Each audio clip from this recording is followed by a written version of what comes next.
கடந்த கொஞ்ச நாளா வந்து நான் நிறைய ஆர்டிக்கல், நியூஸ், ரீல்ஸ் இதெல்லாம் பார்க்குறேன்.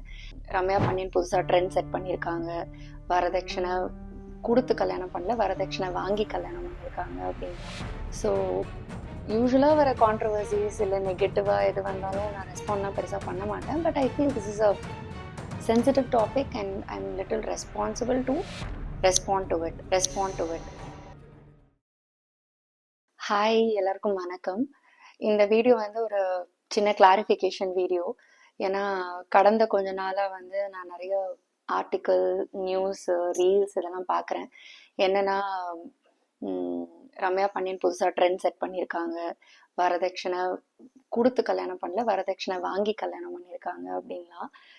ஸோ யூஸ்வலாக வர கான்ட்ரவர்சிஸ் இல்லை நெகட்டிவாக எது வந்தாலும் நான் ரெஸ்பாண்ட்லாம் பெருசாக பண்ண மாட்டேன். But I feel this is a sensitive topic and I am little responsible to respond to it.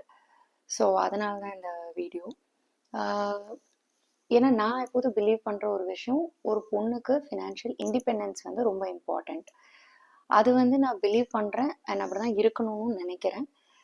For example, நான் லைக் 10th 11th ஸ்டாண்டர்ட்லேருந்து வந்து நான் been contributing to my family financially. ஏன்னா 11th 12th வந்து ஸ்காலர்ஷிப், காலேஜ் வந்து education loan நானே அடைச்சேன்.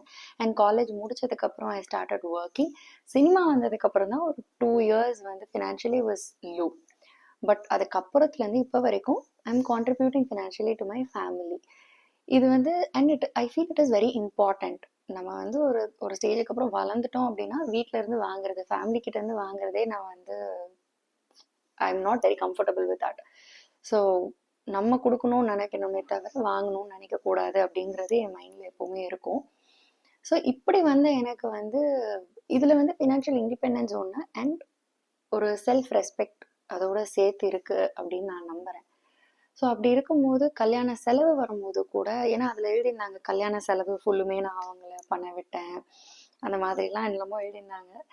So it's okay, நல்ல விதமாக தான் நிறைய பேர் எழுதியிருந்தாங்க. நான் என் சைடில் சொல்கிற விஷயம், கல்யாண செலவு கூட ஏன்னா என் ஆசைப்படி தான் நடந்தது. எக்ஸ்பென்ஸ் என்னவா இருந்தாலுமே வந்து 50-50 ஷேர் பண்ணிக்கலாம் அப்படின்னு சொல்லிட்டு நான் ஏர்ன் பண்ணதில் தான் வந்து அதில் 50% நான் கான்ட்ரிபியூட்டும் பண்ணேன்.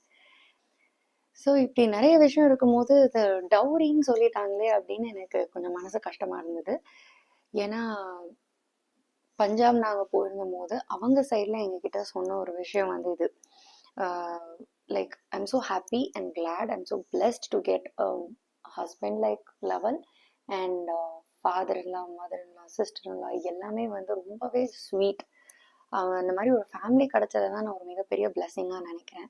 ஏன்னா அவங்க என்கிட்ட சொன்னது வந்து, உங்களை நான் வந்து ஒரு டாட்டர் இன்லாவாக பார்க்கல, டாட்டராக பார்க்கல, எங்கள் வீட்டுக்கு வர லக்ஷ்மி. ஸோ லக்ஷ்மியை நாங்கள் வந்து எப்படி அலங்காரம் பண்ணி எங்கள் வீட்டுக்கு கூப்பிட்டுக்கணும் அப்படின்றது எங்கள் முறைப்படி ஒன்று இருக்குது அப்படின்னு சொல்லிட்டு தான் அவங்க முறைப்படி வந்து எனக்கு ட்ரெஸ் வாங்கி கொடுத்து எனக்கு நகை போட்டு அலங்காரம் பண்ணி அவங்க வீட்டுக்கு அழைக்கணும். இது அவங்களோட ரிச்சுவல். பட் அவங்க சொல்லும் போது நான் எல்லாம் கேட்டுட்டு எனக்கு அந்த இன்டென்ஷன் ரொம்ப பிடிச்சது. அவங்க எவ்வளோ வெல்கமிங்காக இருக்காங்க. கல்யாணம் ஆகி ஒரு பொண்ணு ஒரு வீட்டுக்கு போகும்போது அவங்க எப்படி அந்த பொண்ணு ட்ரீட் பண்ணுறாங்க, எவ்வளோ வெல்கமிங்காக இருக்காங்க, எவ்வளோ ஹாப்பியாக வச்சுக்கிறாங்க, எவ்வளோ ரெஸ்பெக்ட் கொடுக்குறாங்க, இதெல்லாம் தான் ரொம்ப முக்கியமாக நான் பார்க்குறேன்.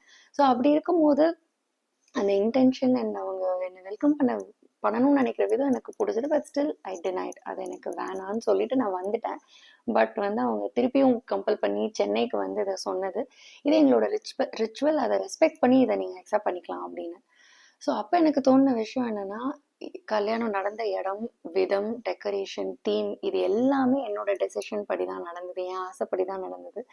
ஸோ அப்படி இருக்கும்போது இந்த ஒரு இதுதான் அவங்க சைட்லேருந்து கேட்குறாங்கன்னு சொல்லிட்டு தான் அதை அக்செப்ட் பண்ணேன். With mutual love and respect, 2 பேருக்கு நடுவில், 2 ஃபேமிலிக்கு நடுவில் இருந்த ஒரு மியூச்சுவல் லவ் அண்ட் ரெஸ்பெக்டில் அதை அக்செப்ட் பண்ண ஒரு விஷயம். அதை வந்து டவுரின்னு ஒரு வேர்டில் வந்து தயவு செய்து அடக்காதீங்க. அண்ட் இது ட்ரெண்ட் செட் பண்ண அப்படிலாம் சொல்லாதீங்க. ஏன்னா டவுரி யார் கொடுத்தாலும் சரி, வாங்கினாலும் சரி, அது தப்பு. அண்ட் டு பி ஆனஸ்ட், நானும் சரி என்னோட ஹஸ்பண்டும் சரி, we are totally against this dowry system.